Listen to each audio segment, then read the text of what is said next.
Right now, you're nothing more than a blob of highly mutagenic fluid sitting inside a facehugger's body, waiting for the perfect moment to become something truly horrifying. Your whole existence starts as goo. Not exactly the glamorous origin story you were hoping for, right? But hey, every legend has humble beginnings. That facehugger carrying your future self finally latches onto a suitable host. 8 spindly legs wrap around the poor creature's head, a tail coils around its neck, and bam, there's a tube going straight down its throat. What's traveling through that tube? That's you, or rather, the stuff that will become you. This mutagenic cocktail gets injected right into the host's chest cavity, and the real magic begins. Your particles start rearranging the host's own cells, breaking them down at a molecular level and rebuilding them into something new, something alien. You're literally being built from stolen parts. If that's not the ultimate recycling program, nothing is. The facehugger finishes its job and drops off dead. Thanks for the lift, buddy. You're on your own now, tucked away in a cozy little amniotic sac attached to your host's insides via a tiny umbilical cord. Through this connection, you're siphoning nutrients and absorbing about 10 to 15% of your host's genetic code. This is called the DNA reflex, and it's your species' way of adapting to whatever environment your host lives in. Born from a 4-legged creature, you'll probably end up walking on 4 legs too. Born from something with mandibles? Guess what? You're getting mandibles. It's customizing your character in a video game. Except you don't get to pick anything. The host does all the work, and you just take what you get. Fair? No. Effective? Extremely. Hours tick by. Maybe a whole day. Your host starts feeling a little off. Sore throat. Nausea. An appetite that won't quit. But here's the twisted part. Some hosts actually feel better during this time. That's because you're flooding their system with endorphins and adrenaline, making them feel weirdly healthy. Why would you do this? Because a happy host is a host that doesn't seek medical attention. You're already a master manipulator and you don't even have a brain yet. Inside that chest cavity, you're growing fast. Your signature inner jaw forms within the first hour. Your small worm-shaped body takes shape, beige and slick, with a set of metallic teeth that could bite through bone. Some of your kind develop tiny arm stubs. Others get fully formed arms. It depends on how long you've been cooking. Queen embryos, which take several days to develop, come out with all 4 arms, legs, and even a partial head crest. You're more basic. But basic isn't bad. Basic means you're almost ready. Then comes the moment you've been waiting for. Birth. And by birth, we mean the most violent, explosive, chest-exploding entrance any creature has ever made. You release special enzymes that soften the bone and tissue blocking your exit. Your host starts feeling cramps, then real pain, then screaming agony. And then, in a matter of seconds, you punch straight through the sternum like a biological battering ram. Blood everywhere. Organs ruptured. Your host? Gone. But you? You're finally here, screeching at the world with your tiny jaws wide open. Welcome to existence. You're covered in blood, screaming your lungs out, and you've just committed what most species would consider murder. But for you, this is Tuesday. This is just how your kind enters the world. No apologies, no regrets, just pure, primal survival instinct kicking in from second one. Now here's the catch. You're not exactly a killing machine yet. At this stage, you're about a foot tall and maybe 2 feet long if you count that whipping tail of yours. Your skin is soft. No hard shell, no armor. If anything bigger sees you right now, you're basically a walking snack. So what do? You run. You disappear into the nearest vent, duct, or hole you can squeeze into. Speed is your only friend, and you better use it.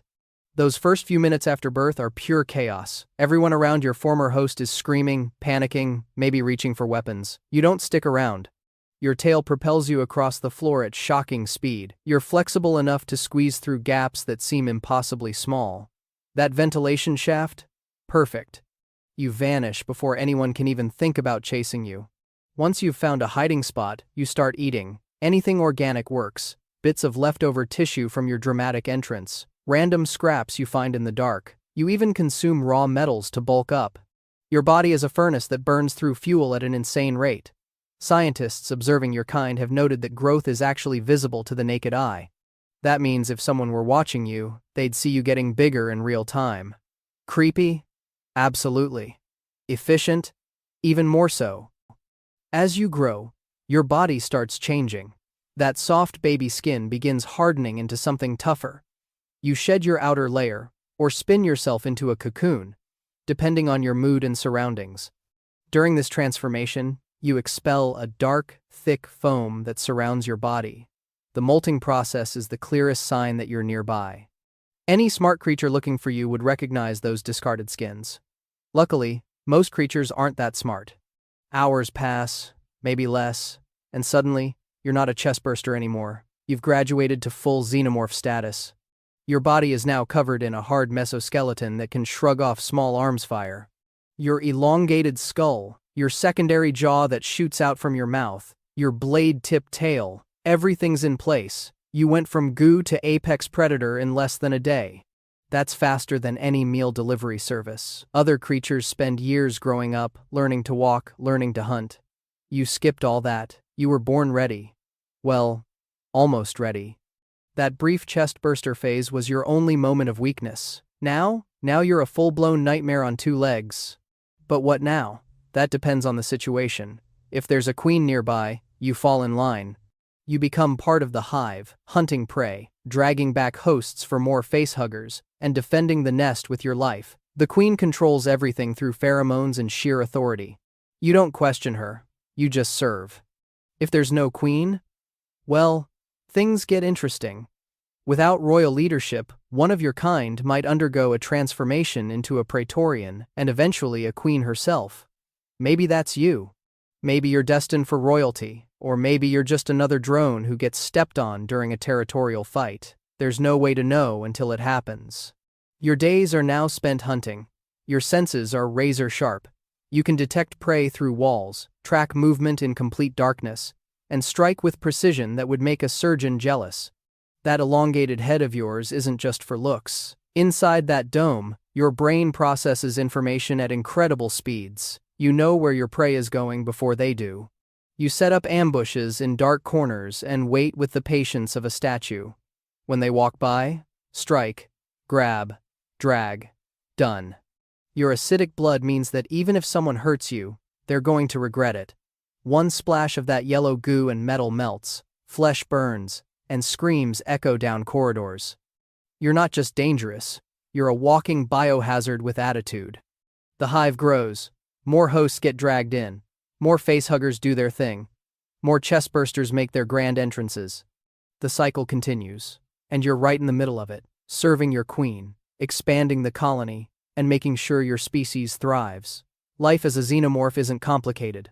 Hunt, serve, reproduce, repeat. The hive itself becomes your home.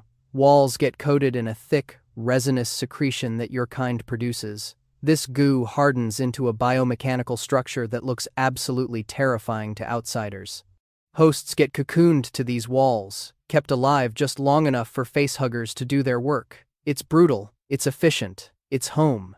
You know every tunnel, every chamber, every hiding spot. The queen sits at the center of it all, her massive egg sac producing the next generation of facehuggers.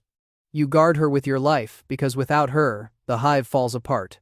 But every dynasty has its challenges. Other creatures fight back. Some come armed with fire, which happens to be your least favorite thing in the universe. Flames don't care about your acid blood or your hard shell. Fire just burns. Others seal themselves behind thick doors and pray you can't get through. Spoiler alert, you usually can. Your claws tear through metal, your inner jaw punches through skulls, and if all else fails, you've got siblings willing to sacrifice themselves so their acid blood melts a path forward.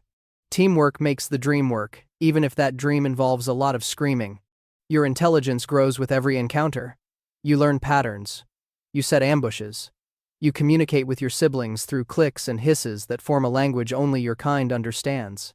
Some prey tries to outsmart you by changing their routines. Cute. You adapt faster than they can think. Every failed attempt to stop you just teaches you something new. Years might pass if you're lucky. Most xenomorphs don't live that long. Combat, fire, explosive decompression into space. There are plenty of ways for your story to end. But if you survive, you become something truly formidable. A veteran of countless hunts. a nightmare that moves through shadows and strikes without warning. Younger xenomorphs in the hive look to you for guidance during hunts. Experience matters, even for a species that runs mostly on instinct. And, if you're really special, if the hive needs new leadership, you might find yourself growing larger, your skull expanding, your body preparing for the ultimate transformation. Queen status. The crown of the colony, mother of thousands, your egg sac would produce hundreds of facehuggers, your pheromones would control an army. Every xenomorph in the hive would exist to serve you and protect your offspring. That's the dream. That's the endgame for any ambitious drone willing to put in the work. Then again, you might just be the xenomorph that accidentally walks into an airlock at the wrong moment and gets yeeted into the cold void of space, flailing your arms the whole way down. Space doesn't care how many battles you've won. Space doesn't care about your acidic blood or your perfect kill record. One wrong step, one hatch opening at the wrong time, and you're tumbling through the endless black, shrieking silently because there's no air to carry sound. Either outcome is equally likely, honestly.